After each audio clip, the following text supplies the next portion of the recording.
starting with 10.8, problem 10.8a.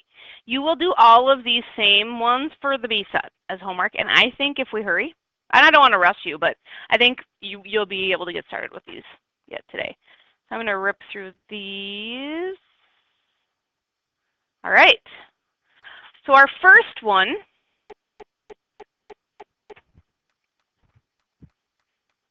and we talked about R&D, but I think let's paint the picture a little bit. They're developing a new manufacturing process, incurring R&D costs of $136,000. So you'll notice the expense is debited and the asset value goes down because they're dumping more money into making the patent better. So then in the 20-year span, they can re-up and keep the patent. So do you see how it loses value that way while they put more money into it?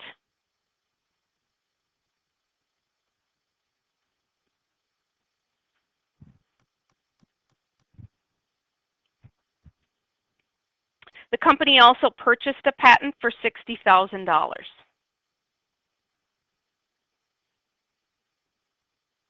Patent goes up. Oh, let's see why. Let's see.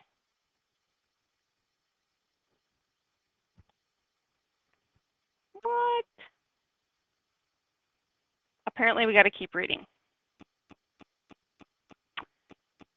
The patent amortization expense of $19,600 was recorded based on a 10-year useful life.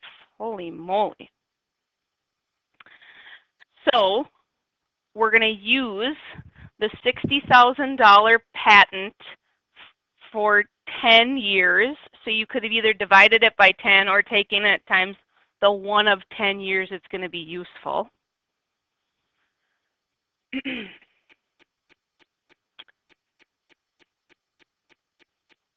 And it says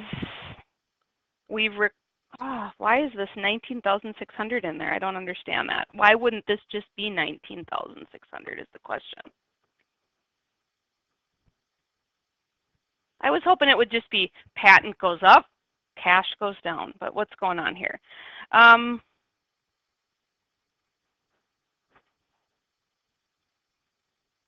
don't like this one. The company also purchased a patent for $60,000. In early January, they capitalized the cost of the patent. Patent amortization expense was recorded.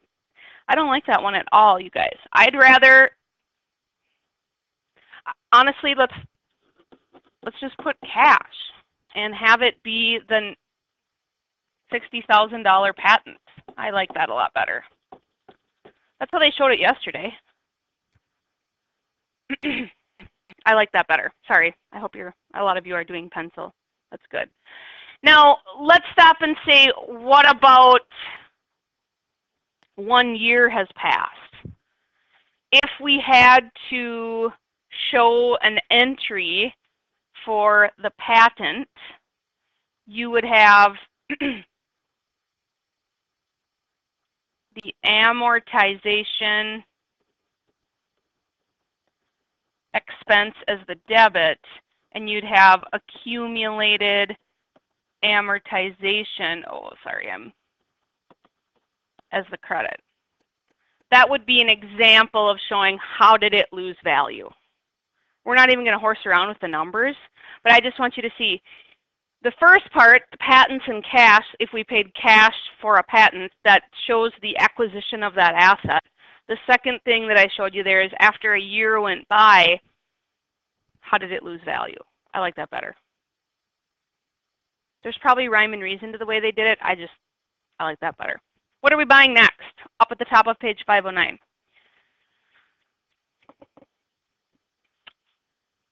Goins purchased a small company and as a result acquired goodwill.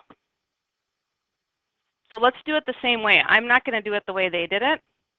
We purchased goodwill, and let's just say we saw cash go down as a result. How much goodwill did we buy? 92,000.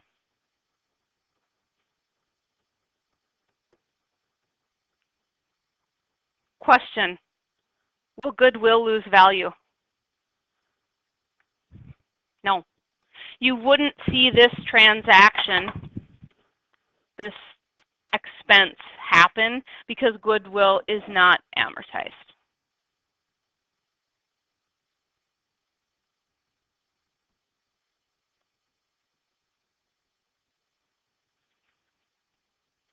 Let's just do, while we're here, you guys might have it right in your notes, but I just want to just remind you of, let's list the asset and how it loses value. So if we've got any PPE, it will depreciate. This is what I'd rather have you know. If we have natural resources, they will deplete. If we have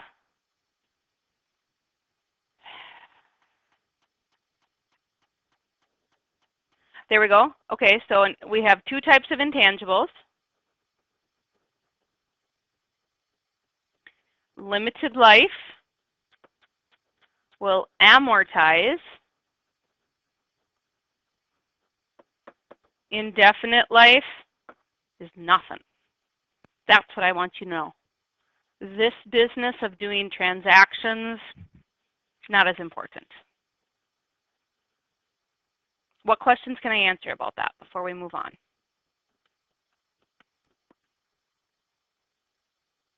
Okay, good. Let's do problem 10.9. And I believe that's the asset turnover ratio.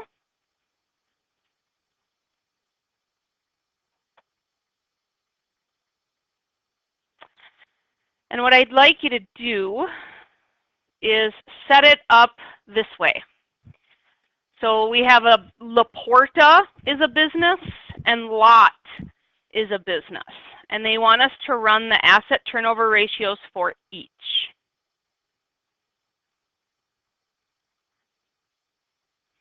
If you recall from yesterday, our asset turnover ratio is what? What do we?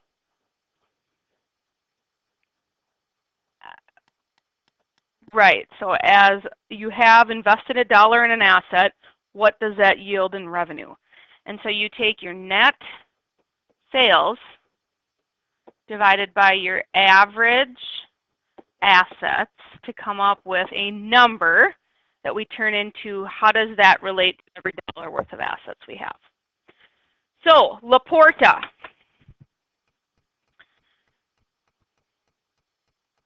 Which number are we going to use? 1.3 million divided by, did they already tell you the average assets? They did. They told you the plant assets as a line item, but are plant assets included in your overall total assets? They are. So that 1.8 million and 1 million down there under where it says average plant assets, that's included in the 2.5 million and 2. You're looking at average, they gave you, you didn't even have to figure out beginning plus ending divided by 2, they gave it to you. So if we look at Laporta, we would take the net, or the net sales of 1.3 million divided by the average assets of 2.5 million. You might say, well, what about net income? Is net income included in sales? Yeah, it is. Like that's what is resulted in there. I would like you to try the lot by yourself.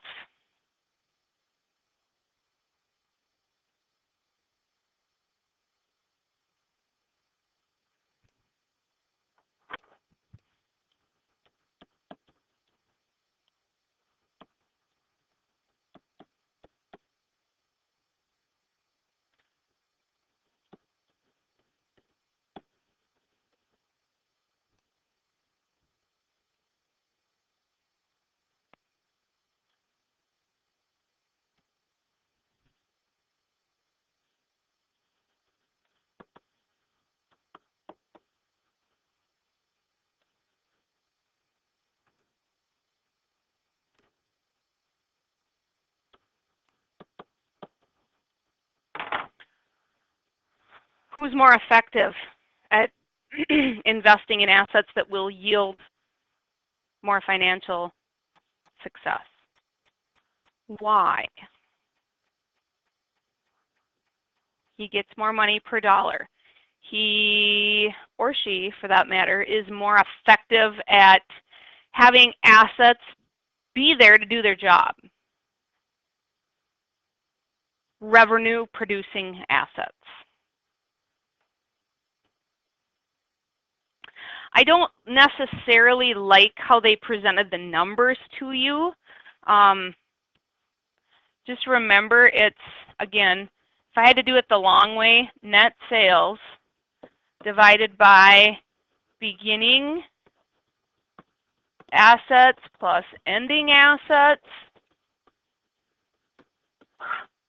divided by 2. That's how you'll oftentimes be presented it. And you'd have to find the beginning plus the ending. They just kind of gave you way more numbers than you needed and made it confusing. But welcome to problems. Problems are oftentimes dig your heels in and really understand it, and then all of a sudden the test comes and it's easier. So to backtrack, you got to know this for the test. You need to know specifically all this bottom stuff. Okay. Let's do problem 10-1. On your notebook piece of paper, I want you to set it up like this. And I honestly didn't think this was in your workbooks anyways. So just line 10 lines, 1 through 10, and then make 3 columns. Is it land, is it building, or is it other? And then we'll work through the problem together.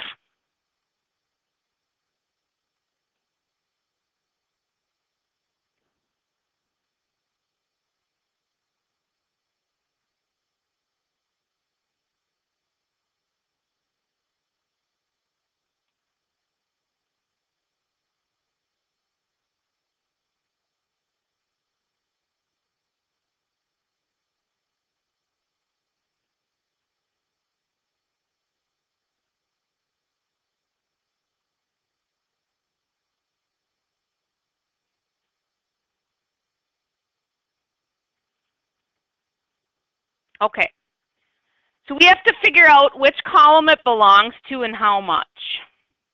Cost of filling and grading land. Is that land, buildings, or other?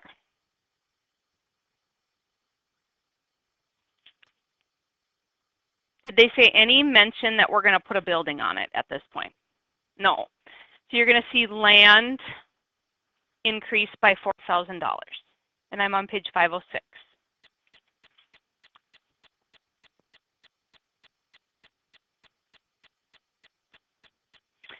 Full payment to the building contractor. So we're paying someone to build our building, $690,000. That's going to show up as building.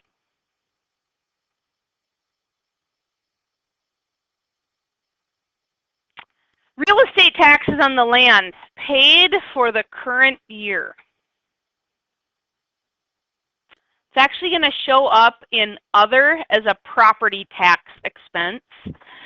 That is a recurring cost. Now, have that said, paid property tax at the time of the purchase to fulfill the purchase agreement of the land, then it would probably show up as land. But this is kind of like putting your gas in the vehicle every time, like every year. That will constantly happen. Or just like when you buy tabs or pay for an insurance policy on your company truck. That's an expense, a recurring expense that happens. Number 4, cost of real estate purchased as a plant site. Land, $100,000, building, $45,000. Actually shows up as land.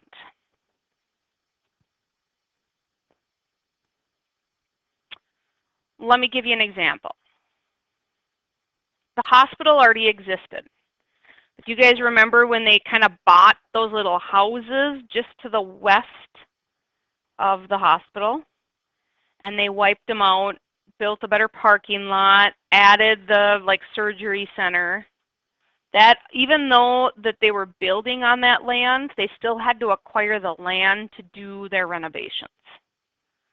So does that make sense? They were buying buildings, but they ended up dozing them. 5, excavation costs for a new building. It's going to show up under buildings, $35,000. So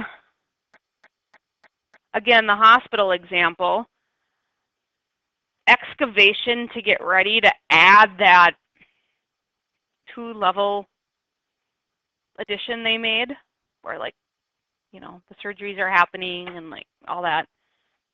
That shows up as a building expense because they were building on it, even though they're getting the land ready to have a building on top of it. Architects' fees on building plans. Also building. Got to pay the architect to get the building mapped out. Accrued real estate taxes paid at the time of the purchase. What are we buying? They don't really say. I'll tell you that it's land. Now this is a perfect example of taxes here versus taxes here. You had to pay the taxes to even get the land deal done. You have to get the taxes up to speed. Versus in number 3, that was just paying the recurring taxes once you own it. So to get the land deal done, we had to get the taxes up to date. That is built into the land price versus what are the property taxes going to be every year. Number 8, cost of a parking lot and driveway. I don't see the column up here, but what is that one? Land improvements.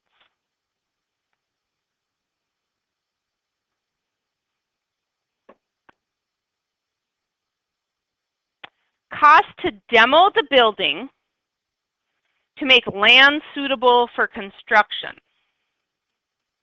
Tricky one.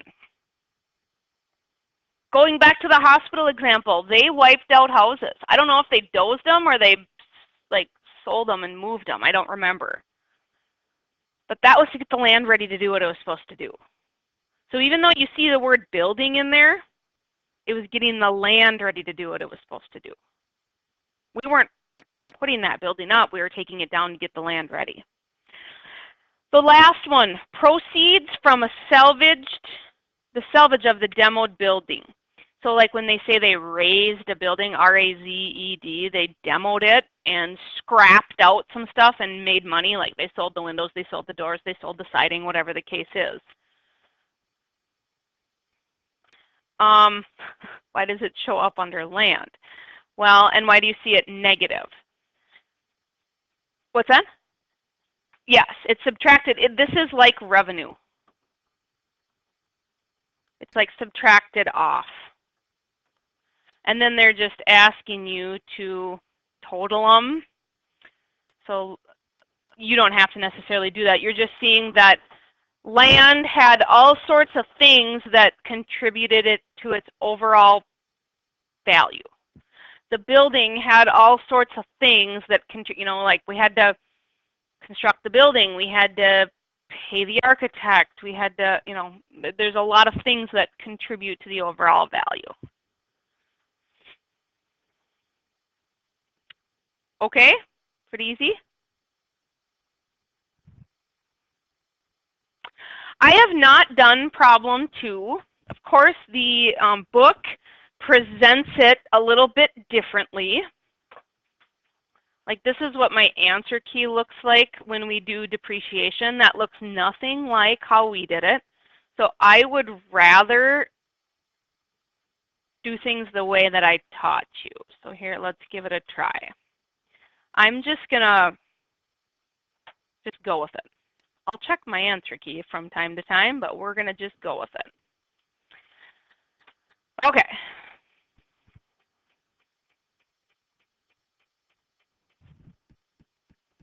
What are we buying? And what are we depreciating? Buses, okay. In the recent years, Avery Transport purchased 3 used buses. Because of frequent turnover in the accounting department, a different accountant selected the depreciation method for each bus, and the various methods were selected. Information is as follows. So we have 3 buses. When we buy them, what do we buy them for, salvage value, useful life, and the type of depreciation we are going to use. So let's take a look at bus 1. Let's just do this. Which rates do they want us to use? Straight line, units, or double declining? Straight line, okay. We're going to first take and figure out 100% divided by how many years? 5. Our straight line rate is, it's going to depreciate 20% every year. Is this one of the depreciable costs or not? You guys remember what depreciable cost meant? You take a look at what you bought it for minus its. This is one that you take into account depreciable cost. So our depreciable cost, what did we buy it for? $96,000. What's its estimated salvage value? So its depreciable cost is $90,000. When did we buy it? Tell me it was on January 1. Woohoo! What year? January 1, 2004 or 2014? Okay, neither. I think it wants us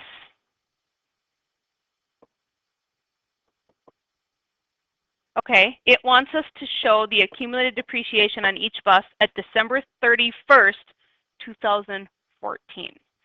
So we're going to do 2012, 2013, 2014. Cool? So our depreciable cost, $90,000. Is that going to carry through all the way? Yes. Times our straight line rate of 20%. Is that going to carry through all the way? Equals what? And I don't have an answer key in front of me. You guys do the math, see if you get the right numbers or the same numbers. $90,000 bus times 20%. What is it going to depreciate each year?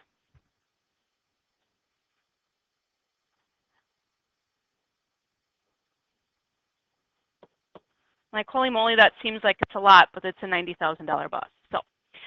So is that going to carry down all the way? Yes, because it's straight line. Okay. Then we've got what pile starting to grow? The accumulated depreciation pile. In 2012, have we taken anything and thrown in the pile yet? What's going to happen in 2013, though? Are we going to double the pile?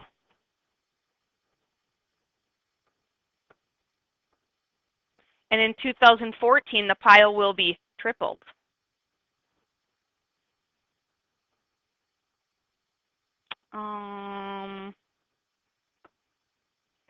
So that answers the question.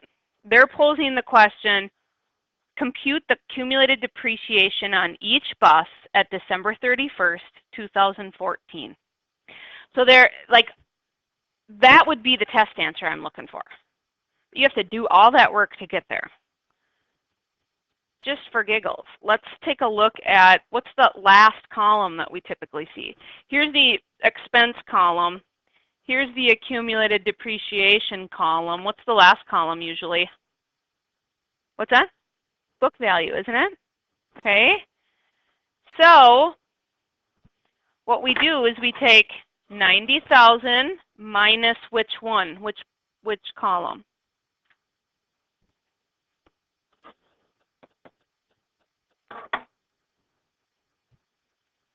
I do actually have my phone left today. So 90,000. Well, hold the show. I thought I bought this thing for 96. Yep, minus off salvage value. But so 90,000 is our depreciable value, depreciable cost, excuse me, minus 18,000. After year one, its book value is 72,000. 90,000 minus 36,000. 54,000 after year two. 90,000 minus 54,000. I added too many zeros.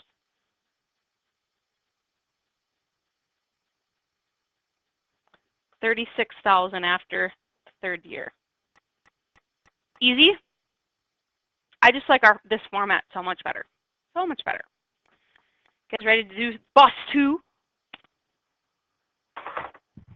Hold the show. I gotta look at something in a minute.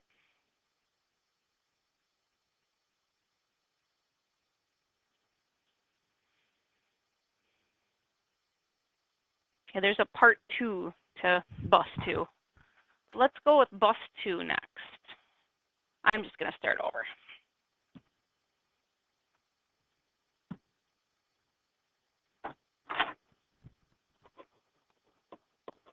Bus 2, which depreciation method are we using here? Double.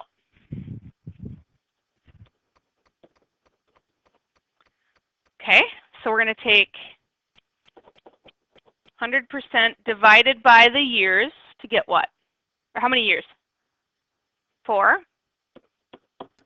25% is the straight line rate. So we're going to double that. It's going to depreciate double declining by 50% a year. Ouch. Okay, do we need to worry about depreciable cost on this one? No. I'm going to just get rid of, when did we buy this bus? 13. Okay, okay. Did we buy all the buses in 12? Okay. So we know this is a 50% double declining rate. So 2012, did we buy it on January 1st? I missed that part, yeah? 2013, 2014. Remember, there's three little hiccups here. We already figured out the first one. We found the rate. The second one is we do not take into account depreciable costs. We just start with book value.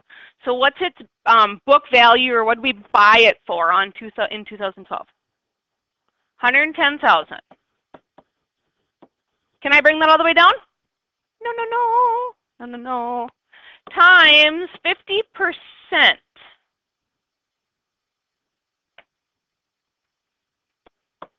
So then we have our expense column, our accumulated depreciation column, and then the ending book value. 110 times 50%. 55,000. Have we thrown anything in the pile yet? We have not. Ending book value. Remember, we're not considering accumulated depreciation here. Rather, we're going to subtract off the expense. But its ending book value is also 55,000. What's going to get zipped over here to 2013? 55,000. So the three differences, it's double here. It does not look at depreciable cost. Rather, it starts with the beginning book value. And then we're subtracting off the expense instead of accumulated depreciation. 55,000 times the double declining rate is what? 27.5. What are we going to do with that 27.5? Throw it in the pile. 55,000 plus 27,500. Whew, the pile's up to 82,500. What's its new book value? $27,500. What's its 2014 beginning book value? $27,500. Going to lose half its value.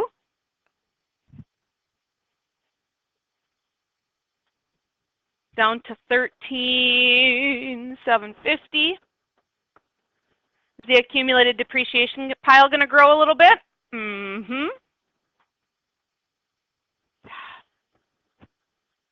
I messed it. What do you guys have?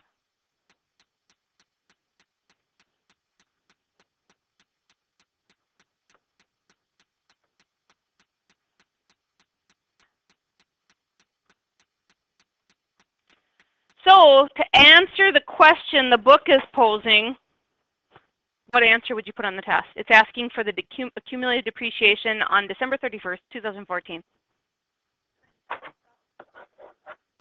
Here's your answer. What if they said, show us the adjusting entry on December 31st, 2013? Let's just do this just for fun. Let's put depreciation expense. Why are we not seeing depletion expense or amortization expense? Why is it depreciation? What are we buying? A bus. What's going to be our credit?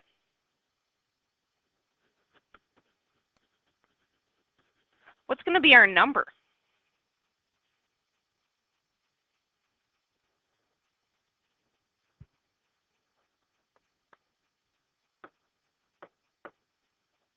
Remember, this is just a reflection of that point in time.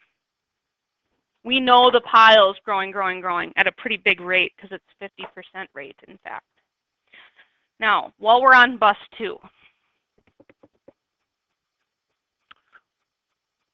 they said, if bus 2 was purchased on April 1st instead of January 1st, what would the depreciation expense be for 2012 and 2013? You almost have to redo the whole thing, don't you? Because of the book value. So let's just do this again.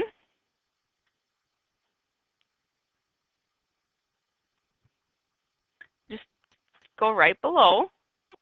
This time they're not looking for the accumulated depreciation pile. They're looking for the expense.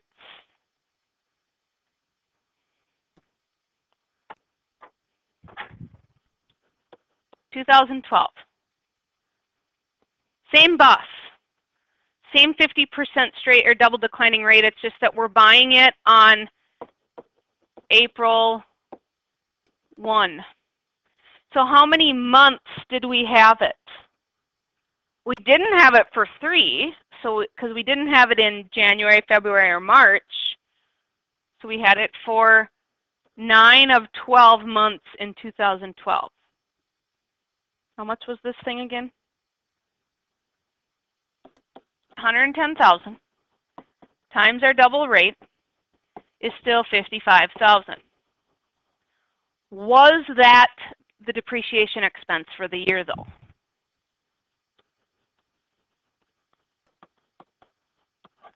No. Because then we're going to take that times the 9/12 of the year that we had it. April, May, June, July, August, September, October, November, December. So what is 55,000 times 9 of 12? Because we bought it on April 1st.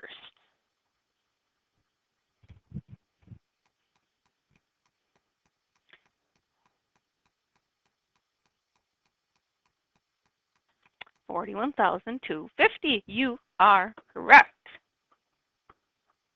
So that's really the depreciation expense. We can throw it in the accumulated depreciation pile at that same amount. What's the book value? We have to do that to get 2012 started. 110,000 minus that new figure that we came up with, 68,750. Is that what you guys got? So then 2013 would be that beginning, the ending from last time. times 50%.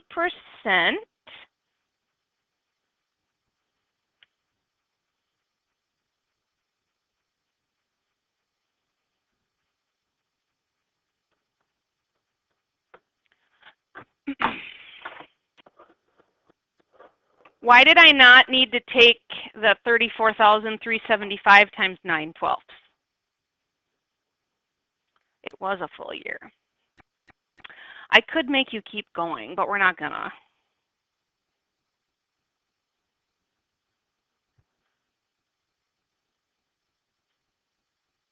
Should we do the last bus? Are we out of time? No, we're good.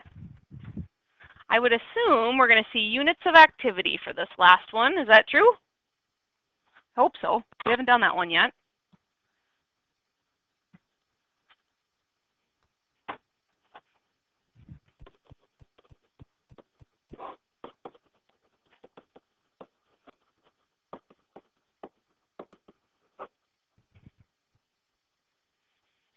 Let's first get our rate. No, we don't need the rate.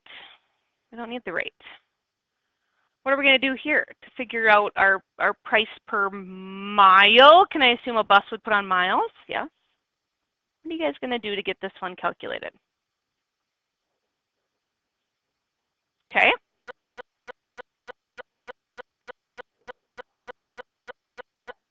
Okay.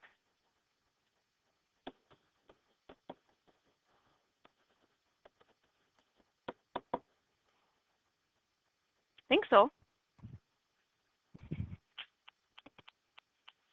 I want to double check though.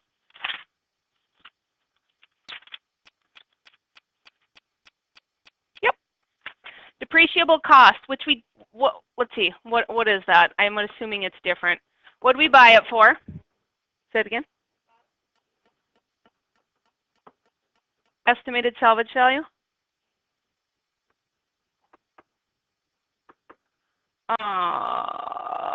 84,000, right? So depreciable cost divided by expected miles .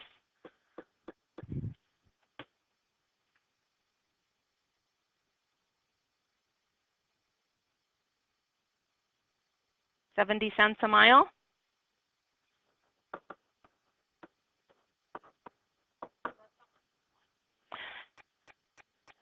That's how it's like, as you drive a mile, it's losing 70 cents in value.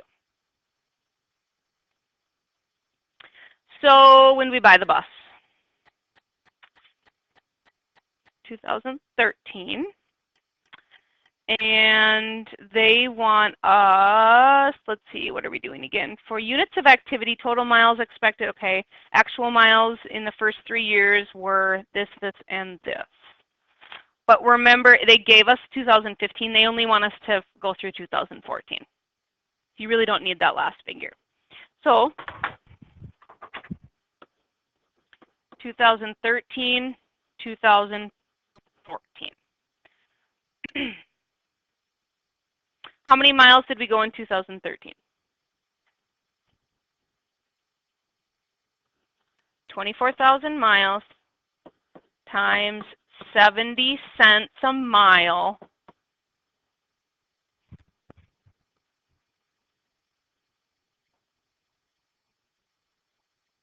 $16,800. Is that what you guys got?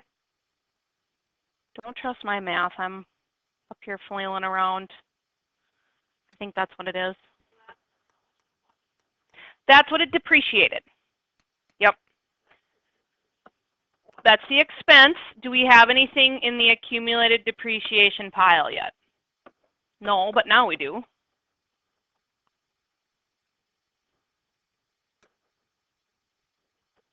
Book value at the end of 2013. I don't think it asks us to do that, but I just want to get in the habit of it. Remember, this is not one of the rule breakers. Or I shouldn't say rule breaker, but this isn't one of the...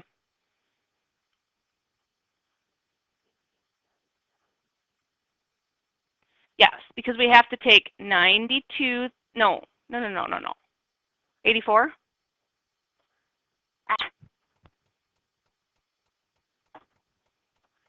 84,000 is our depreciable cost minus that. Can you say that number again, Jenna?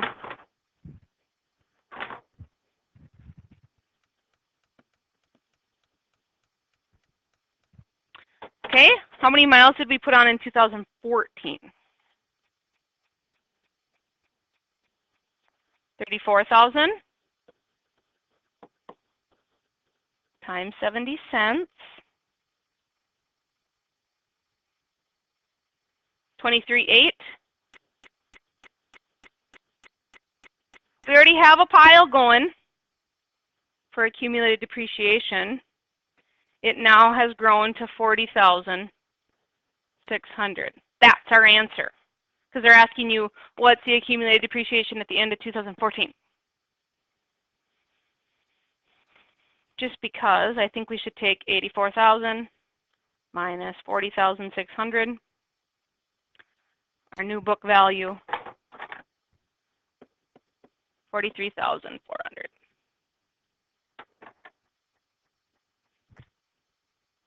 We've just done chapter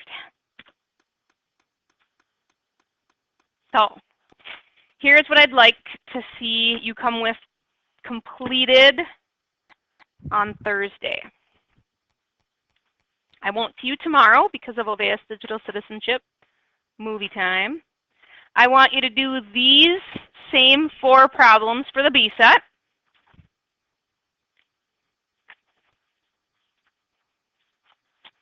And I want you to have the practice test done also for Thursday.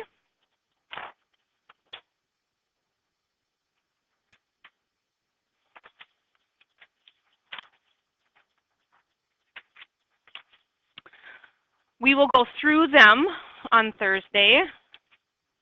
You've already done your end of chapter work because remember I graded your notes coming into the chapter. Tate, you'll be gone obviously for track.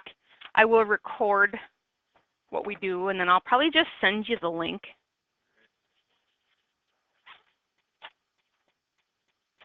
But we finished with perfect time to spare, so. Do you feel okay about it? What are you fuzzy on still?